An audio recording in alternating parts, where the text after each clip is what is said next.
Hello friends, আমি সুতপা। প্রত্যেক বছরের ন্যায় এবছরও আমার বাড়িতে বিপত্তারিণী পুজো হয়েছিল।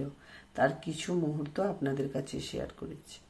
পুজোর আগের দিন প্রচণ্ড বৃষ্টি, তারই ফাঁকে মাকে নিয়ে এলেন বাড়িতে। বাড়ির নিচেই প্যান্ডেল করে প্রত্যেক বছরের ন্যায় এবছরও আমার বাড়িতে পুজো হয়েছিল।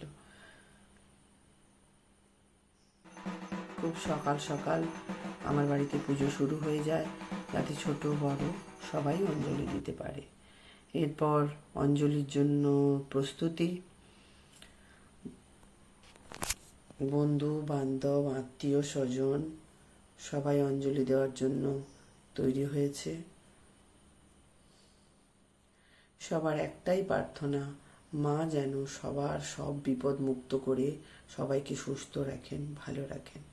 এরপর সেলফি সবার সাথে তো তোলা সম্ভব হয়নি, যে কয়েকজনের সাথে পেরেছি তুলেছি, সেগুলো আপনাদের কাছে শেয়ার করছি।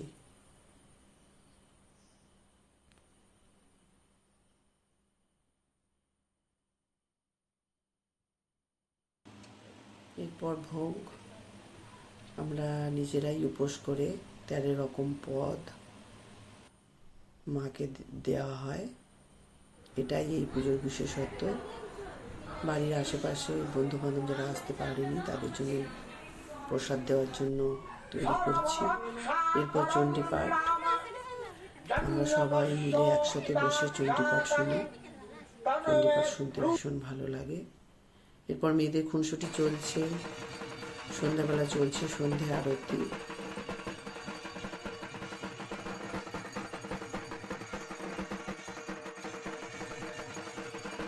আসলে একটা সারা দিনের অনেক মুহূর্তই রয়েছে যেগুলো একটা ভিডিওর মাধ্যমে দেওয়া সম্ভব নয়।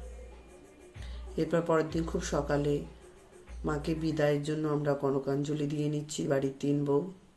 তার মাঝে চলছে খুনসুটি, সিঁদুর খেলা।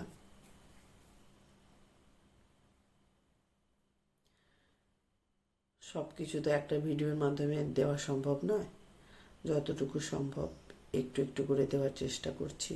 যদি আপনাদের ভালো লাগে ভবিষ্যতে আরও ভালো করার চেষ্টা করব। এরপর বিদায়, বাড়ির 3 ছেলে মাকে বিদায়ের জন্য বরণ করে নিয়েছে। এরপর মায়ের বিদায়ের পালা। আবার একটা বছর আমাদের অপেক্ষা করতে হবে।